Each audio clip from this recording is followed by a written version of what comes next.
Paz e luz a todos. Eu vou estar colocando esse vídeo aqui no canal, né? Como eu prometi, é um vídeo passado que eu coloquei.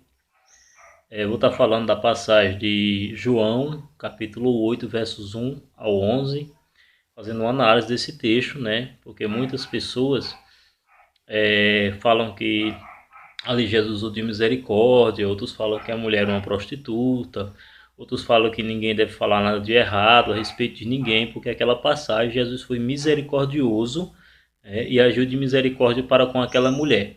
Porém, quando a gente faz uma análise mais digna do texto, a gente vê que toda aquela questão não era verídica e que Jesus também ali não julgou, né, porque as provas eram falsas e possivelmente aquela questão, né, a gente não consegue ali determinar que era uma questão realmente de uma prostituta, que era verdade, e que Jesus foi misericordioso, perdoou, por isso todo mundo agora tem que ser tolerante com o pecado, né? Então muitos falam dessa forma, né? Mas o texto nos diz que Jesus usou a lei, e pelos critérios da lei, né, ele justamente agiu na forma correta diante daquela situação. Então é isso que a gente vai estar aprendendo hoje, né, nesse vídeo, analisando essa passagem de João, capítulo 8, versos 1 ao 11. Certo? Então no verso 3 diz assim: os escribas e os fariseus trazem então uma mulher surpreendida em adultério e coloca no meio e diz. Então eles trouxeram a mulher que foi surpreendida em adultério. Colocaram no meio de todos e foram falar com Jesus a respeito daquela situação. Então no verso 4 eles dizem assim: Mestre, esta mulher foi surpreendida em flagrante delito de adultério. Na lei, vejam bem, na lei, Moisés nos ordena apedrejar tais mulheres. Tu, pois, que dizes? Primeiro, minha gente, se eles sabem que Jesus é um israelita, que Jesus é um cumpridor da lei, se na lei está ordenado o que se devem fazer, é claro que a resposta de Jesus é óbvia, né? Que a lei ela deva ser exercida. Porém, eles colocam, né, Jesus numa situação um pouco embaraçosa, né, para tê-lo, né, para ter matéria, né, para ter justificativa para acusar Jesus de quebrar a lei de Moisés. Então, quando ele diz aqui que ela foi surpreendida em flagrante delito de adultério, a gente vai ler Levítico 20, verso 10, e também Deuteronômio, verso 22, capítulo 22, verso 24. A gente vai ver o que a lei dizia, né, o que Moisés, na lei, mandou fazer com tais casos que acontecesse.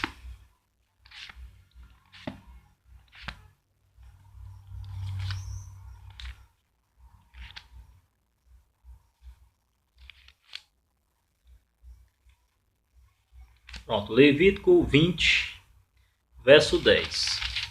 Olha o que ordena a lei.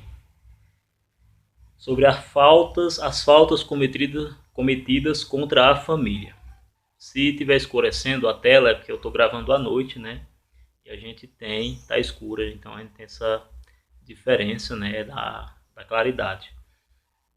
Diz aqui: o homem que cometer adultério com a mulher do seu próximo deverá morrer, tanto ele como a sua cúmplice. Então a gente vê que no texto só a mulher foi levada, mas a lei aqui em Levítico 20, verso 10, diz que ambos, né, os dois, o homem que cometer adultério com a mulher do seu próximo, né, deverá morrer, tanto ele como a sua cúmplice. Quem é essa cúmplice? A mulher do próximo. Aqui em Deuteronômio, capítulo 22, verso 24, diz o seguinte: trarei ambos à porta da cidade e os apedrejareis até que morram, a jovem por não ter gritado por socorro na cidade e o homem por ter abusado da mulher do seu próximo. Desse modo, estipará o mal do teu meio. Então, ambos deveriam ser levados, os dois, à porta da cidade, né, para ser apedrejados até a morte. Então, nesse critério, a lei ordena isso, né? Nessas situações, a lei ordena esse procedimento. Então, eles já foram para Jesus sabendo o que a lei dizia, e mesmo assim, né, colocando de uma forma para que Jesus pudesse responder de forma errada, né, ou então de forma contrária à lei de Deus. Eles queriam uma matéria para acusar Jesus, que é o que a gente vai ver lendo daqui para frente. Visto que a gente conferiu no Antigo Testamento, no Deuteronômio Levítico, a gente vai ler agora o verso de número 6, né? Porque eles queriam colocar Jesus naquela situação. A gente já viu de primeiro que a mulher foi surpreendida em adultério, foi colocada no meio, o texto só cita que ela foi colocada. A gente já vê que é uma forma realmente incorreta, não é cumprir a lei de Deus, eles estão quebrando a lei de Deus, né? Jesus está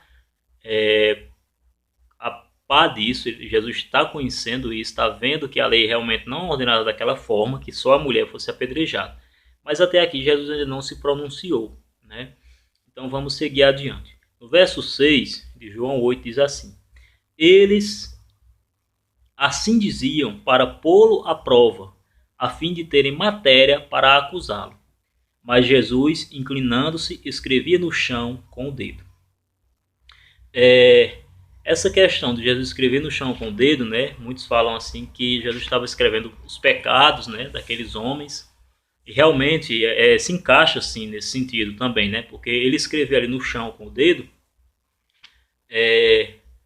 essa indagação de que Jesus escrevia com o dedo os pecados, porque a partir do perdão de Deus, né? Aqueles pecados seriam apagados, assim também aquela escrita na terra com o vento, ou com as outras pessoas passassem, pisassem por cima, também se apagaria. Isso não, eu não descarto, né? Mas de certa forma, o que eu compreendo a respeito dessa passagem, eu creio que se a gente for pegar tudo que está do Antigo Testamento e trazer para o Novo e ter uma ligação, para mim esse verso tem uma ligação com Êxodo capítulo 31, verso 18. Então aí Jesus começa a escrever no chão com o dedo, que para mim significa uma referência à lei, também à justiça de Deus, ao amor de Deus que é expresso na sua lei para com o ser humano. O verso 7 diz assim: como persistissem em interrogá-lo, ergueu-se e disse-lhe: quem dentre vós estiver sem pecado, seja o primeiro a lhe atirar uma pedra. Inclinando-se de novo, escrevia no chão. Certo? Então existia também, na questão de apedrejar uma pessoa até a morte, existiam os procedimentos dentro da lei que deveriam ser feitos. Quando Jesus diz assim, que quem estiver sem pecado, ou seja, quem estiver justificado diante daquele caso, certo? Naquele momento, né, que atire a primeira pedra. Quem seriam essas pessoas que nesses casos de crime, de adultério, ela estaria apta a tirar a pedra e começar o martírio, né? Quem seriam essas pessoas? A gente vai aqui para Deuteronômio 19, né, verso 17. Não vou cortar dessa vez assim para não ficar muito chato, né? Eu estava cortando porque o vídeo pode ficar um pouco comprido e aí a gente acaba colocando muito conteúdo. Bom, Deuteronômio capítulo 19, verso 17 diz o seguinte: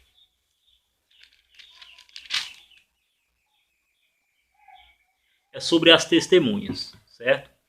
Então diz assim: uma única testemunha não é suficiente contra alguém em caso de iniquidade ou de pecado que haja cometido. A causa será estabelecida pelo depoimento de 2 ou 3 testemunhas, certo? Então, quando uma falsa testemunha se levantar contra alguém acusando de alguma rebelião, as duas partes em litígio apresentarão-se diante de Yahvé, diante dos sacerdotes e dos juízes que estiverem em função naqueles dias. Então, primeiramente, aquele caso não era para ter sido levado até Jesus. Se aconteceu o caso, segundo o manda a lei, era para se trazer os dois à porta da cidade, ambos à porta da cidade, o homem e a mulher, colocar diante do juiz e do sacerdote, certo? Para que eles aplicassem a lei, e aí eles chamassem testemunhas. Voltando mais um pouco atrás, a gente vê o seguinte.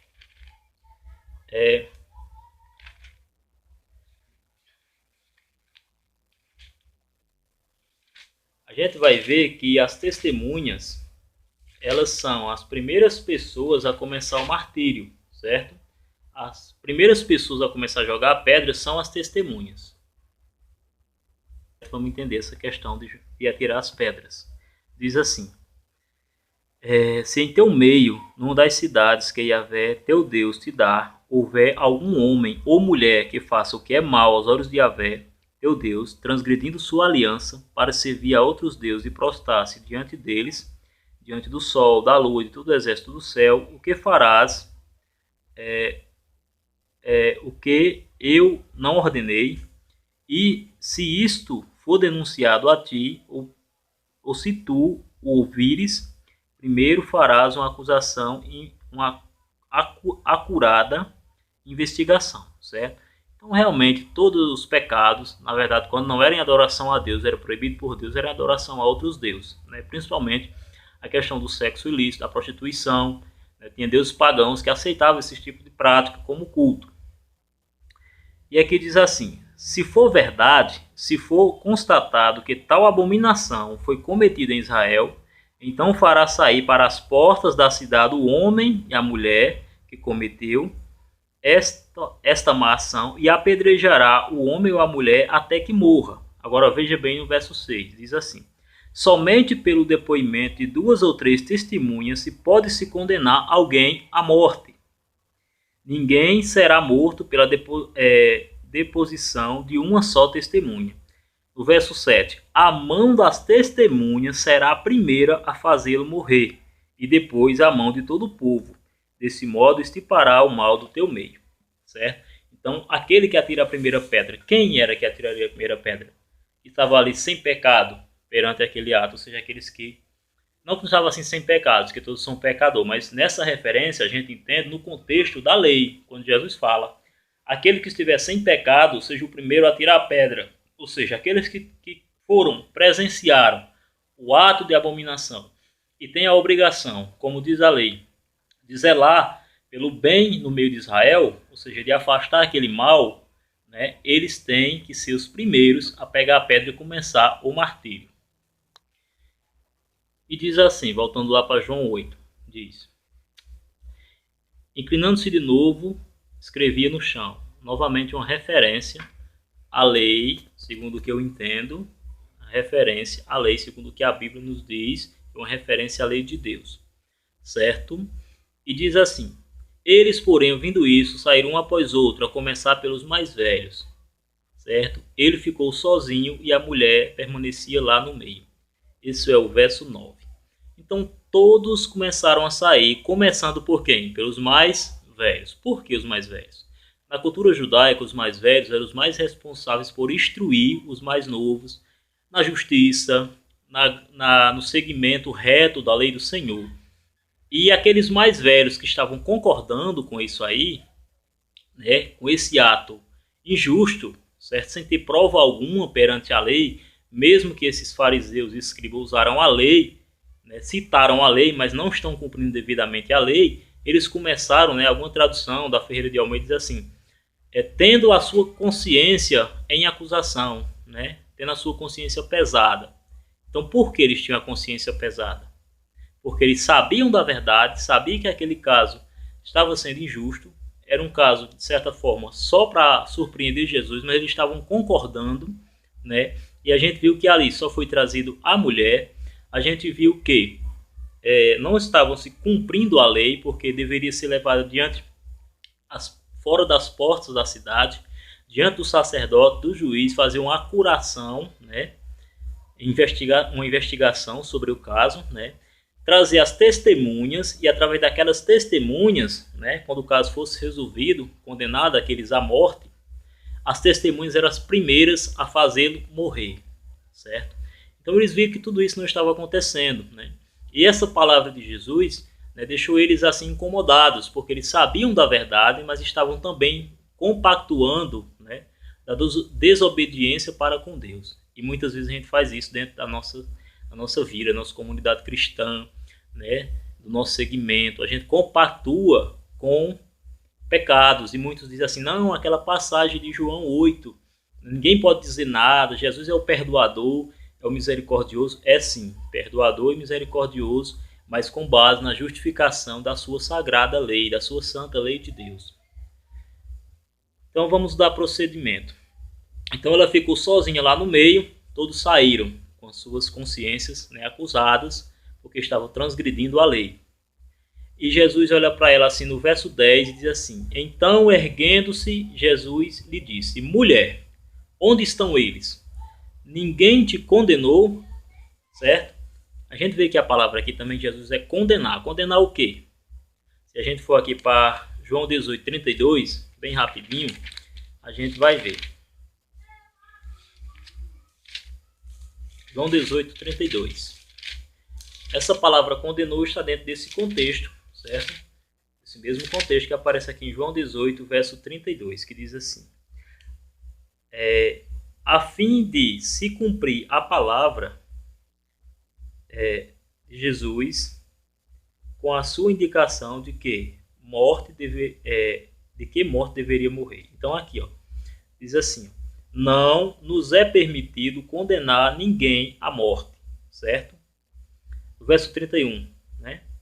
Disse-lhe Pilatos: tomai-vos vós mesmos e julgai-o conforme vossa lei, ou seja, conforme a lei de Deus, ou seja, nos parâmetros da lei de Deus, né? Que era o que Jesus estava fazendo, e os fariseus e os escribas não, os escribas ali não estavam fazendo.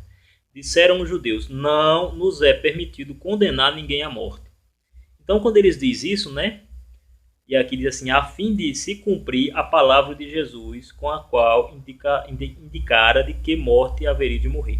Mas aqui a gente vai prestar atenção na declaração dos judeus. O que é que eles disseram-lhe os judeus? Não nos é permitido condenar ninguém à morte. Então Jesus não condenou, primeiro, porque ele era judeu. Segundo, porque a situação não era digna. Terceiro, não era competição de Jesus, não competia a ele condenar aquele caso, e sim aos juízes, né, aos sacerdotes que tivessem função naqueles dias, né, e quem estava lá em funções, Anás e Caifás. Então eles não deveriam levar o caso, primeiramente, não levar nem o caso perante a Cristo, né, porque naquele contexto Jesus ali estava como israelita, ele não estava como autoridade para condenar alguém à morte. Segundo, a gente vê que o caso não tem cabimento, né, e quando ele fala ali, nem eu te condeno, muitos pegam essa palavra e dizem: tá vendo? Jesus disse que ninguém pode julgar. Ninguém pode julgar, só quem pode julgar é a palavra de Deus. E a palavra de Deus, ela julga o nosso pecado, julga as nossas ações. Quando nós conhecemos a verdade, nós nos sentimos acusados pelos nossos pecados. E isso é o julgamento que faz através de nós. Quando a Bíblia fala a questão julgar, ela também determina a especificação, o sentido daquela palavra, certo? Em algumas passagens da língua semítica, julgar quer dizer condenar. E foi isso que Jesus usou aqui. Eu não vim condenar, como ele disse, nem eu te condeno, certo? Não vim condenar. Mas o juízo sobre o pecado, sobre aquilo que estava errado, principalmente apontado, né, nos religiosos, nos líderes religiosos, como ele e João Batista, eles apontaram pecado sim e julgaram. Ou seja, João Batista dizia ali a Herodes: você está em pecado, está em adultério, vivendo com a mulher do seu irmão. Dizia: raça de víboras, sepulcros caiados, né? Então Jesus, João Batista, todos eles denunciaram, julgaram sim o pecado com base na palavra de Deus, né? Porque a transgressão da palavra de Deus era pecado, e eles apontavam essas transgressões, esses pecados. Porém, quando ele diz aqui, ó, nem eu te condeno, né? Disse ela, ninguém, Senhor. Disse então Jesus: nem eu te condeno. Vai e de agora em diante não peques mais, certo? Então aqui Jesus disse que aquela mulher fosse, não buscasse mais cometer erros, pecados.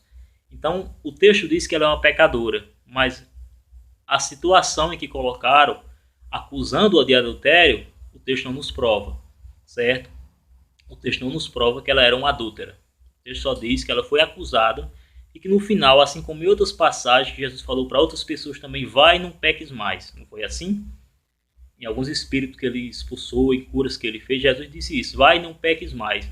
E isso também não significava que aquela pessoa era uma adúltera, mas que ela era pecadora, como eu sou pecador, como você é pecador, certo? Então Jesus reconheceu que nós somos ali, aquela mulher era uma pecadora, mas ele não diz: vai e não adulteres mais.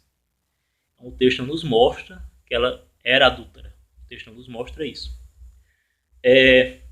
Outra coisa bem interessante é que essa passagem de João capítulo 8, do 1 a 11, ela não se encontra na maioria dos manuscritos, né?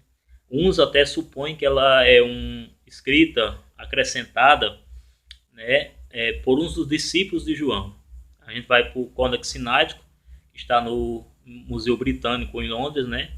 Segundo as informações que eu tive de um exegeta, essa passagem não se encontra na maioria dos manuscritos, certo? Então esse caso é aqui a lei trabalhada em João 8, né? Não cabe a nós tentar usar essa passagem para falar que o pecado deve ser tolerado, que as pessoas devem pecar e Jesus vai perdoar, mas sim dizer que nós temos uma palavra de Deus e essa palavra de Deus ela nos dá o norte, nos dá a direção, né, do que é certo, do que é errado, da lei de Deus, da transgressão da lei de Deus. E quando nós erramos, qualquer um de nós, que o profeta, aquele que professa essa palavra, se levanta, ele não está se colocando no lugar de Deus, condenando você ao inferno, mas ele está se colocando, sim, no lugar de um profeta, como foi Jesus aqui, como foi João Batista, para apontar o erro, para apontar, segundo os critérios da palavra de Deus, aquilo que está errado, que possa e deva ser corrigido, certo? Jesus foi Deus aqui, mas também foi o maior profeta, né? Foi aquele que cumpriu, obedeceu ali, né, todos os pedidos, né, todos os mandamentos, ordenanças de Deus por amor. Então, agradeço a todos, que vocês possam aí também divulgar aí o canal, se você achou interessante, queira compartilhar o vídeo, né, possa estar aí compartilhando, certo? Que a gente vá tendo ideias, lendo a palavra de Deus, que é a nossa única regra de fé, né? A palavra, quando Deus fala conosco, ele fala através da sua palavra. Então isso é muito importante e que Deus abençoe a todos.